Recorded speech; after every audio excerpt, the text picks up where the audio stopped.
Welcome to the Live Abundantly show, where we talk about important things, not important things, and just whatever we want to talk about. Okay.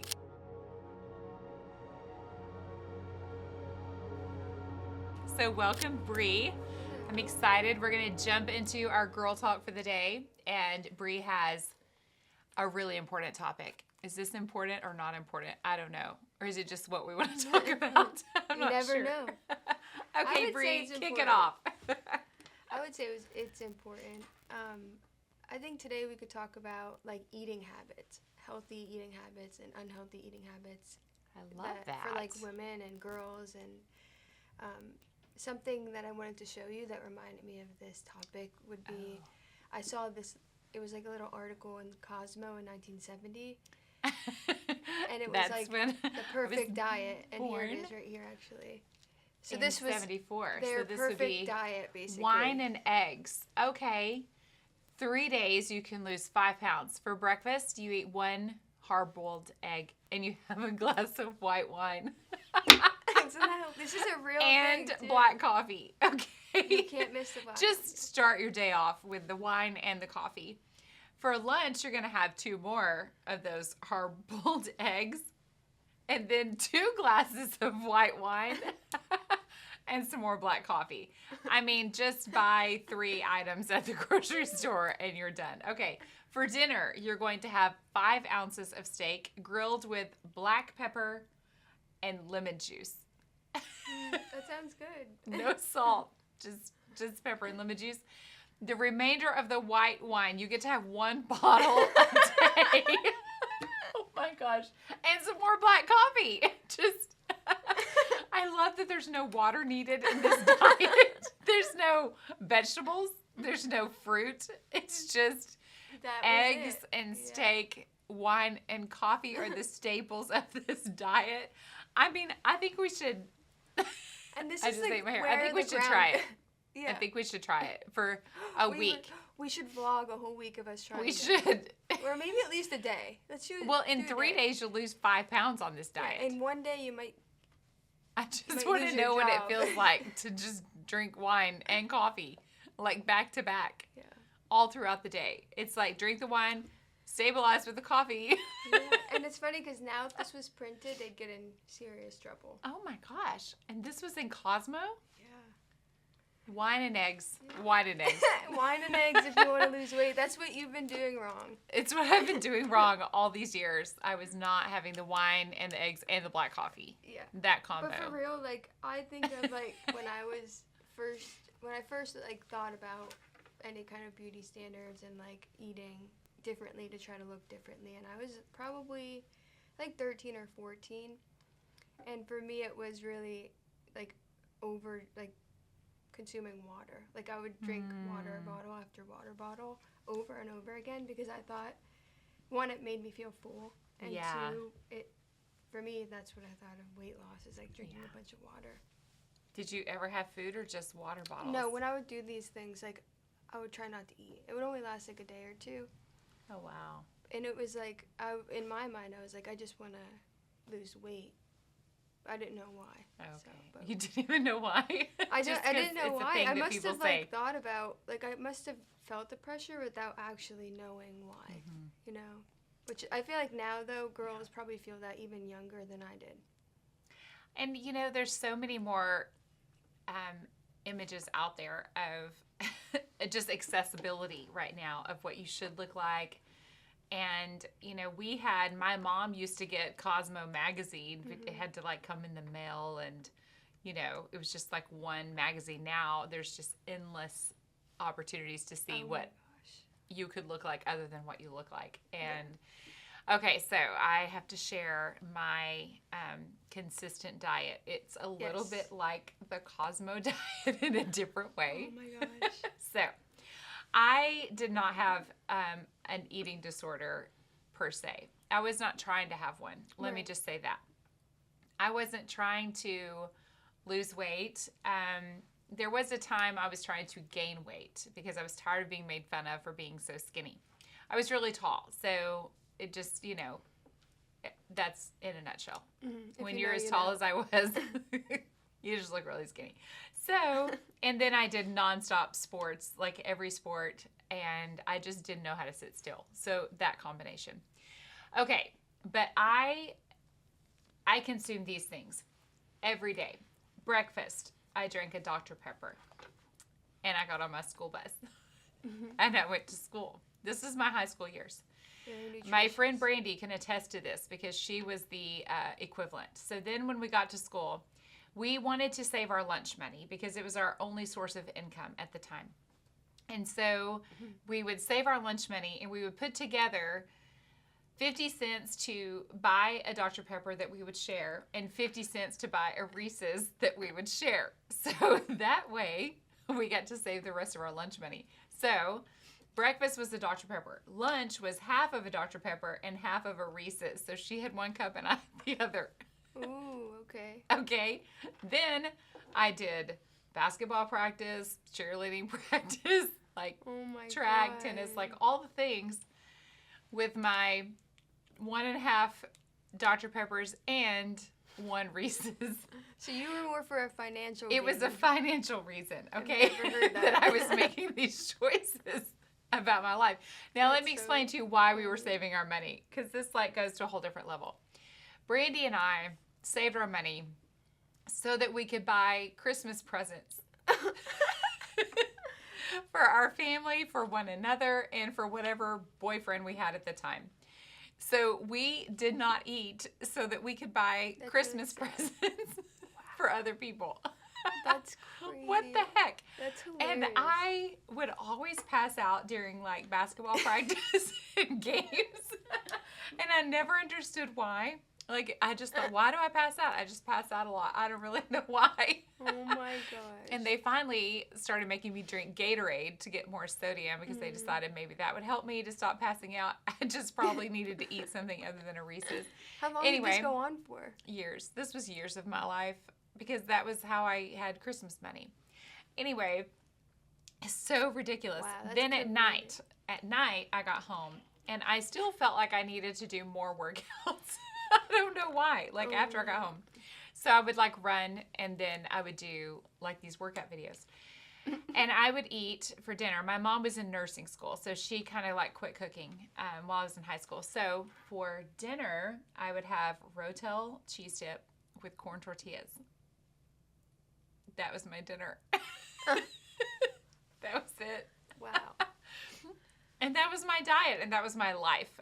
And then on the weekends that I had to go to my dad's, he was a former Marine and he would make our plates and he would make us eat everything on your plate. You had to eat everything on your plate. Well, my stomach was like this big, okay? And so I would sit in front of a breakfast burrito that I think had like 9 eggs in it. And it was just huge. It was the biggest tortilla you've ever seen.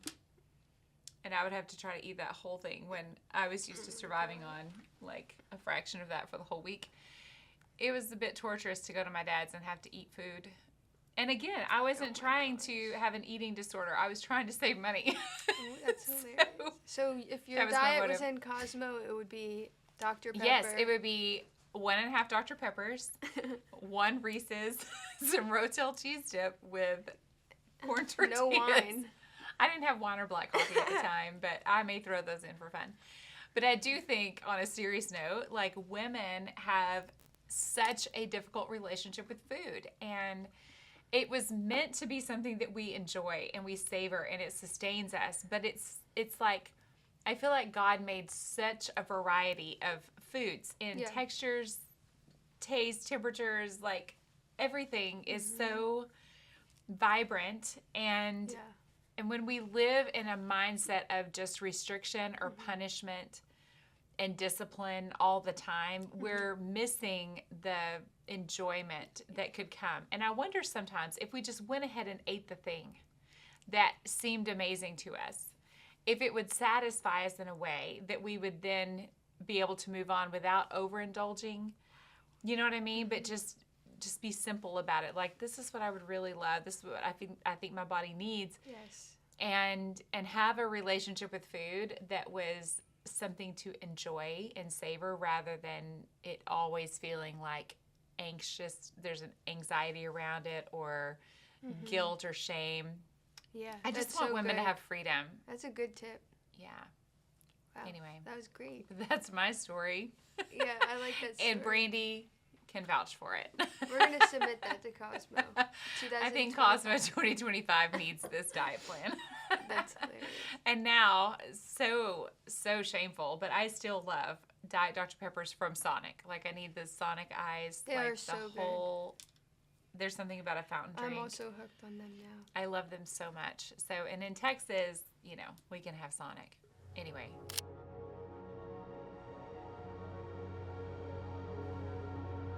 Okay, Bree, so the self-improvement arena, I think it looks really different for men than it does for women. Mm-hmm. And I was caught up in the era where women were basically trying to approach it just like men. and we were like doing the whole grind. We were pushing ourselves, you know, the 5 a.m.s and getting up and you know, all the lunches were packed for all the kids, and we had everything just like, it was almost like a streamlined process, like an assembly line type Yeah. mindset.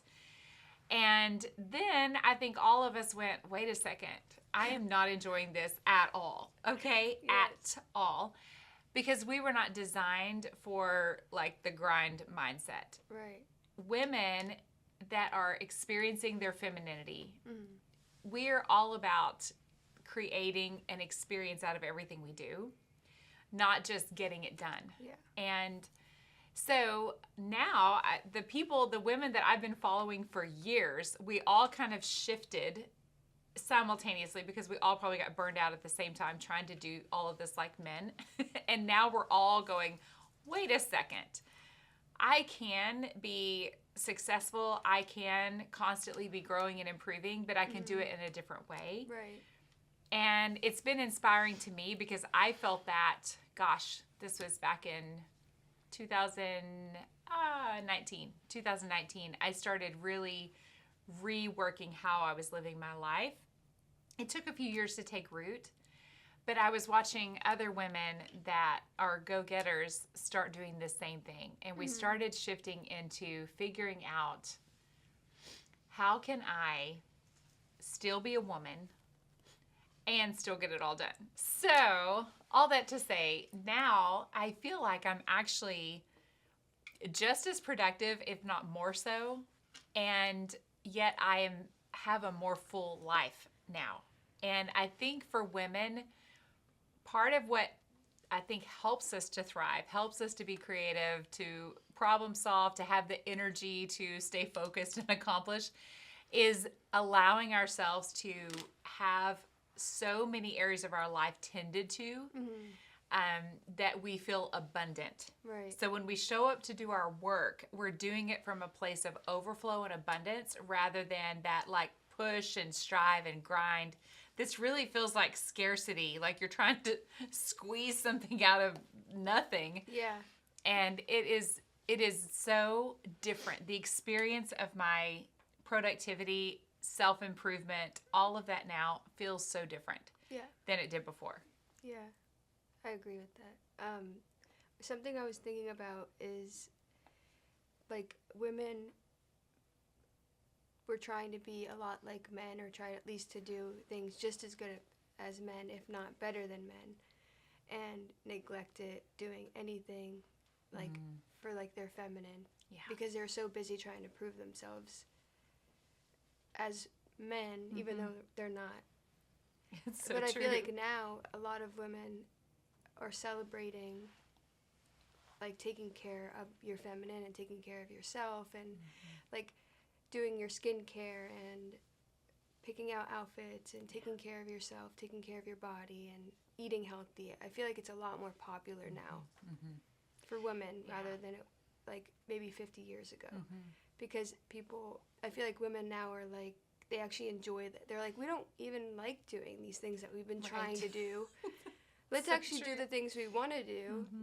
And now, like, it's nice to see that. I feel like it's, like, even in the younger generation, like with my nieces, I have nieces that are 13, and even they're, like, very, like, all they care about is, like, doing their skincare at night and Could be because it's become a trend to like take Not know how care to of do that. themselves. At Yeah, 13. me either. Definitely not. We had So it's sea cool. breeze. What's sea breeze?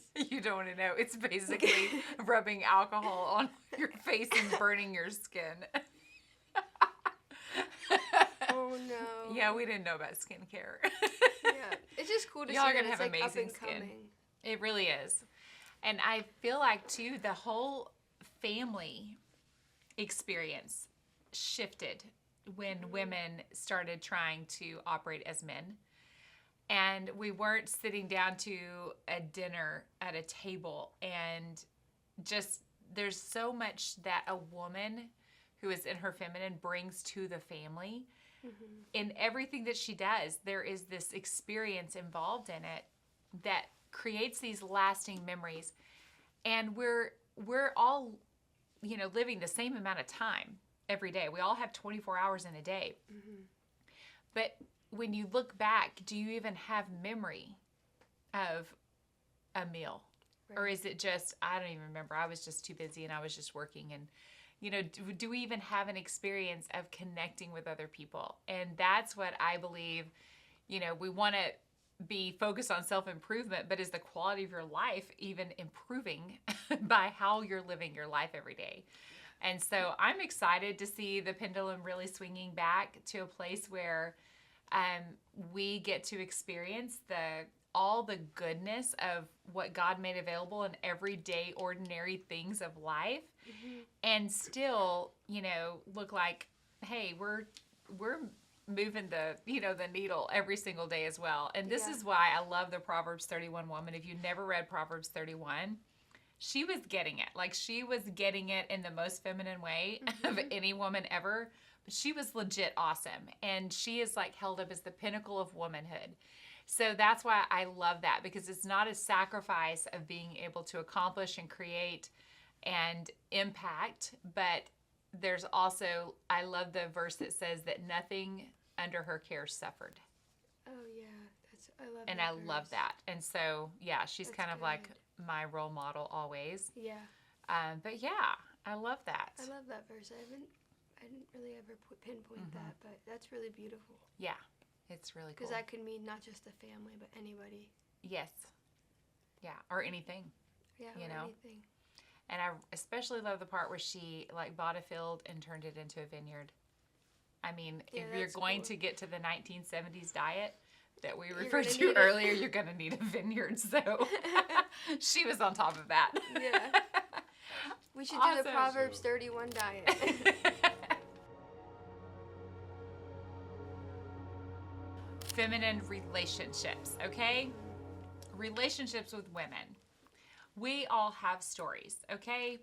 From as early as we can remember, we have beautiful stories of friendships with Yeah. other women, and we have painful stories Yes. of relationships with other women, whether that was our siblings, family members, friends, teammates, co-workers. Like, you just keep going through the list of experiences with other women, and it leaves some of us choosing to either isolate and just not have friendships because we've been hurt too many times, Right.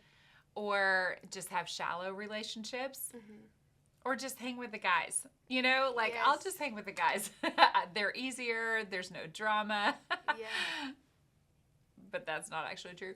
Anyway, so yeah, let's dive into what it looks like to nurture relationships with other women. Yes.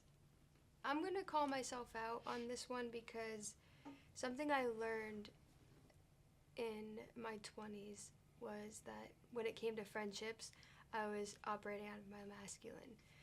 And like we could look at men who have friends with other men and how they treat each other, and like they're very low maintenance. Like, their friendships are low maintenance. They could just say hi to each other when they see each other, and that's good enough. Even if it's once a year, like their friendship so is true. it's just as good as it was a year ago. Like, Right. they don't need any like maintenance. Whereas friendship with women, it does need maintenance, and it makes sense why.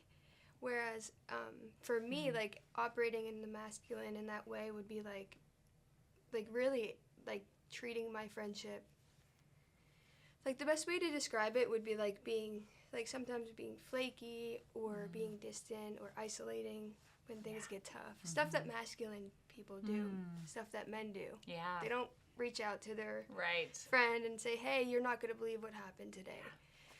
They're just going to deal with it on their own. And So I would true. do that. And I did that for years, and it really affected not just my friendships and the people that I was in the friendships with, but it affected me like feeling isolated. Sorry, there's a gnat Oh no, on it's me. okay. Like feeling like I was alone because I didn't. Like at the end of the day, I wasn't able to have any. I could only bring people so close. Yeah. And so when things really hit the fan, I only really had myself because I never let anybody in further Yeah. than a certain point. So I'm gonna call myself out on that one because I feel like if you are feeling like you don't have a lot of friendships that are really deep and they're very surface level or they only get so close to you, then you're probably operating in your masculine a little bit. And it's not fair to the other person. Like that's the number one thing is it's not good for you, but the number one thing I would say from my experience is that it's not fair to the other person. Yeah. Because they're not operating in their masculine and they care about you and they're pouring into you and it hurts them not to get it back. Yeah. So that's something I learned that I'd like to share for anybody so that they don't do that to other people. That's good. Wow. I had not actually thought about operating in your masculine in friendships with females. I think that's really huge just to consider that. I was actually just talking the other night with my stepdaughter about relationships, and we were talking about just the different attachment styles. And if you have someone who has like an anxious attachment style, and you have someone who has an avoidant attachment style, and you put them together and they're trying to have a friendship. Oh my gosh. It is a nonstop dynamic of the anxious attached, like, oh my gosh, texting, and can we hang out and blah, blah, blah. And the avoidant is like moving further away. And then it's just this nonstop chase. Yeah. And so I think too, just being able to look at yourself first, like you just did, and go, okay, if I am not experiencing like really life-giving friendships with other women, what part of that is on me? And what am I operating out of? And what is the experience of me as a friend? Right. And that's something, if you have some truth-telling people in your life, ask them that question. What is the experience of me as a friend? And be willing to hear the hard stuff and just thank them. Thank you for telling me the truth because I want to grow in this area. And then secondly, what is it that you want to experience in your relationships with women? Yeah. What do you need? What do you want? What are the preconceived ideas that you've had based on your past experience? And, really think about what you want it to be. And you're going to find women that can match that, because if you are like, I love being able to have, just trusted friends that can give me wise counsel. I want to have friends that we can go have fun with, but we can also, pray for each other. You need to find someone that can be equally yoked to that. Right. And if you're like, I am more of a, family-oriented person. I don't have a lot of energy for friendships outside of family members. Yeah. Then you don't need to kind of be a false advertisement Right. of friendship to people because you're Yeah. just going to be a disappointment. And I have been that person that has been a disappointment in friendships with other women. I would say that's probably my pattern is that I was not offering as much as I think they were hoping for or they felt like they were offering. And I had to do some soul searching and go, okay, what is that? What am I operating out of? And so I think it's important for us to really define what is the experience of me? What is it that I'm wanting and needing in friendships? And what am I willing to give another person and be honest with each other? Yeah. And if you're operating out of, anxious attachment or avoidant attachment, you need to deal with that. Yes. And if you are operating out of past wounds and you're projecting that onto future relationships with women, like that's not fair either. So do your own work first, Definitely. you know, and then I think you'll find the right match in those relationships. But there is nothing like having good, amazing friendships with other women. Yes. It's just, I think for women, it is essential that we have a few of those in our lives. Right. The ones that are, you like, you're very close. Like you let them in. Yes. Yeah. You don't have to pretend. Mm-hmm. And it is like they can tell you the truth and they can cheer you on like nobody else. Yeah. And we laugh together. We have a lot of fun, you know, and you need your girlfriends. I think that's part of what nurtures the feminine is being around other feminine women. Yeah. It really does nurture that. So, yeah, I highly encourage it, but you may have to do some work. So don't avoid those friendships because you're avoiding doing the work in your own life. Right.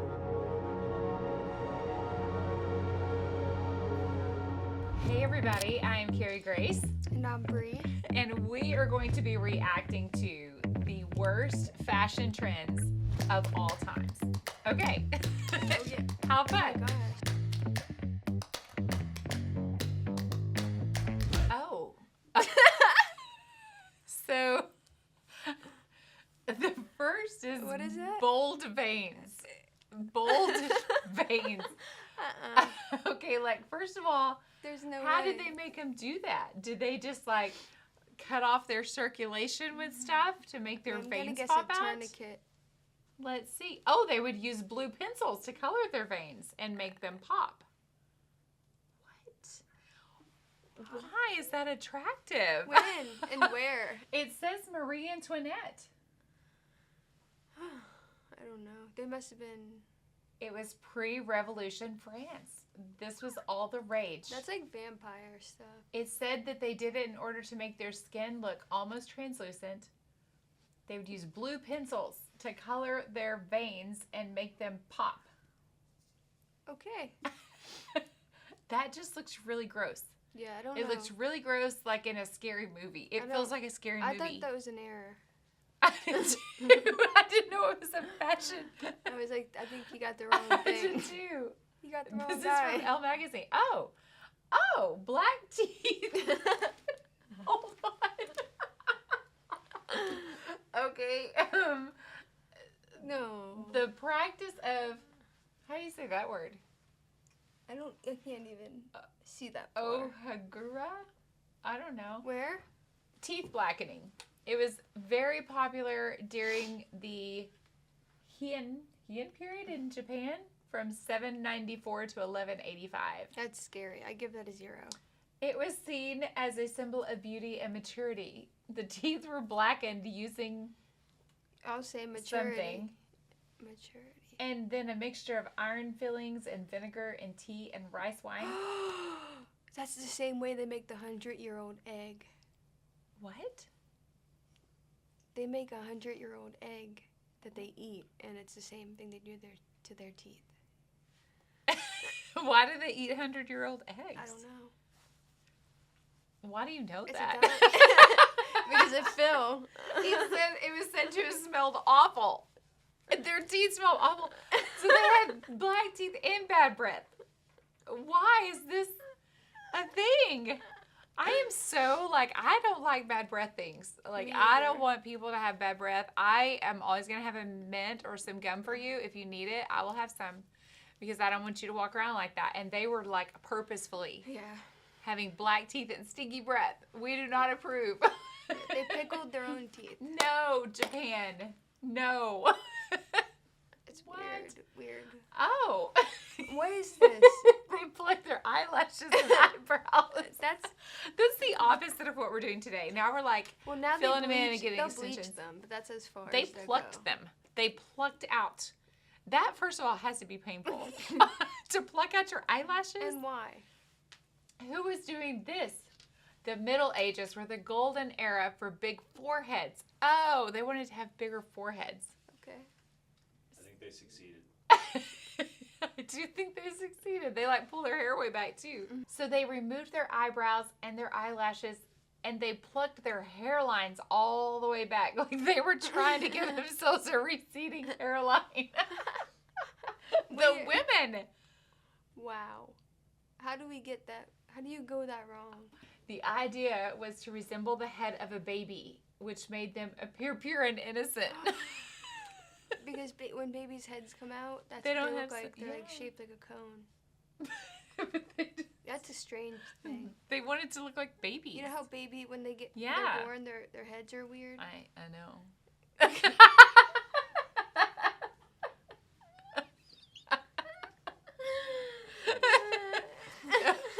One of my children's heads was shaped fine. The other one not so much. Really? It was a traumatic birth. It's What?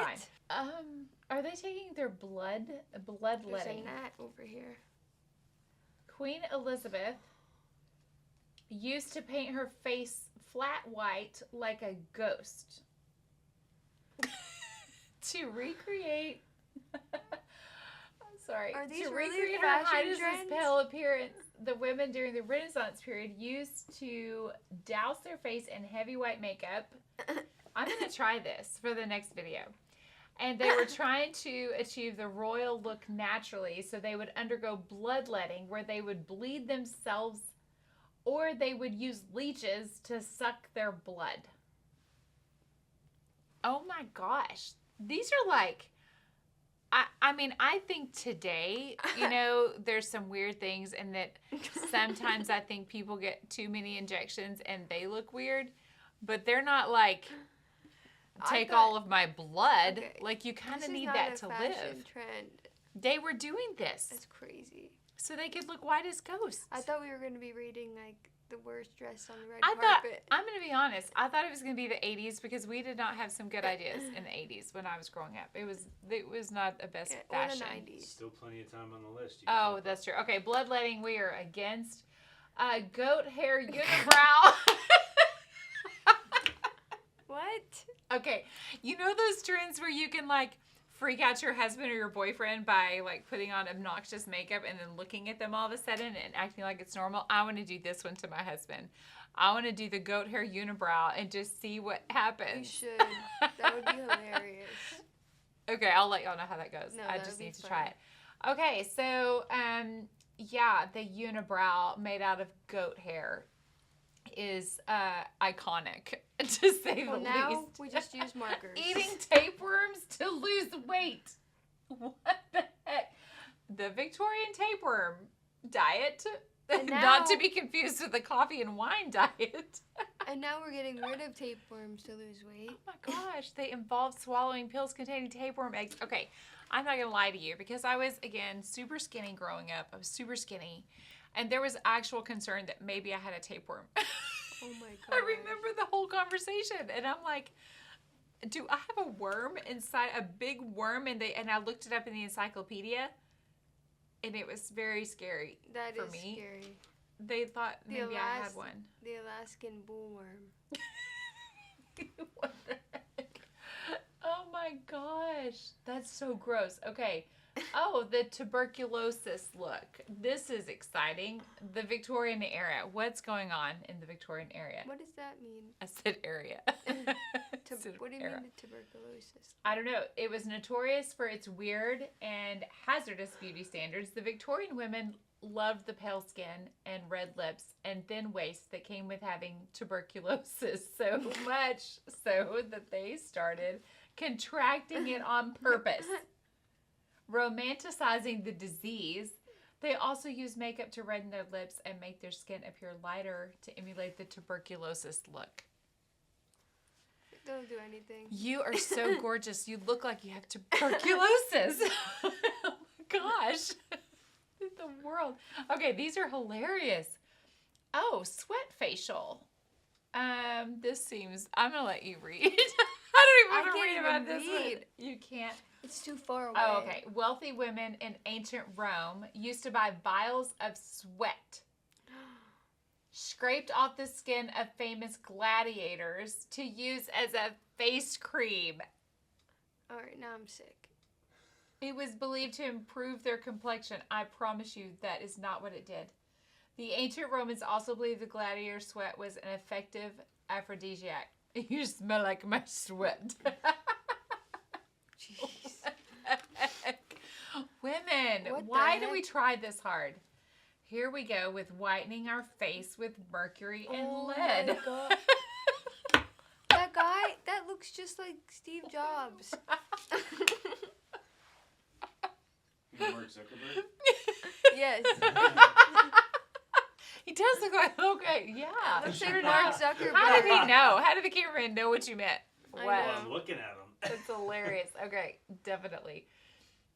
The various cosmetic products that women used during the Middle Ages to whiten their complexion usually contain one common ingredient: poison. I really think we're still doing that to our I faces. think we're getting I pranked. think that we're gonna find out. Later, it's gonna be the Botox thing, and they'll be like, and everybody's gonna be laughing at the women of our era. Yeah. White lead, mercury, carbolic acid, and mercuric chloride were Alright. found in lotions and creams used to bleach the skin, which would eventually cause health problems after extended periods of use. I'm just saying, the things that we have done to try to be beautiful over all of the years of forever. Like, do you see how ridiculous this is? Yeah. And and they would add poison to their powder and they would sell it to wealthy women who wanted to kill their husbands by poisoning their food. So the thing they were putting on their face, they would sell it to women that wanted to poison their husbands and kill them. Wow. She does look. Okay, like this is, yeah, she does look like she's scary looking. Okay, arsenic wafers. Well, why not? Sears and Roebuck was a part of this, okay? Dr. Rose's, which sounds sweet, arsenic complexion. Okay, women in the 19th century nibbled on arsenic wafers sold by Sears to get a clear and pale complexion. For the most part, it did work, as arsenic kills the red blood cells in the body, naturally whitening the skin. However, in addition to their perfect pale skin, they could also expect vomiting, internal bleeding, hair loss, blindness, and death.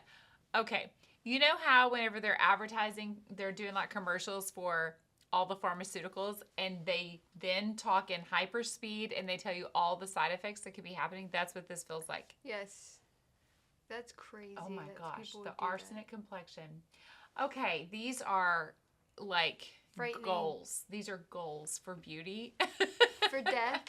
Oh my gosh. I'm Wow. honestly speechless and in shock. I'm still going to go for the goat hair unibrow. I just think it needs to be done. I'm going to find some goat Yeah. hair Or just use a big one. and I'm going to see how my husband reacts. I will report back.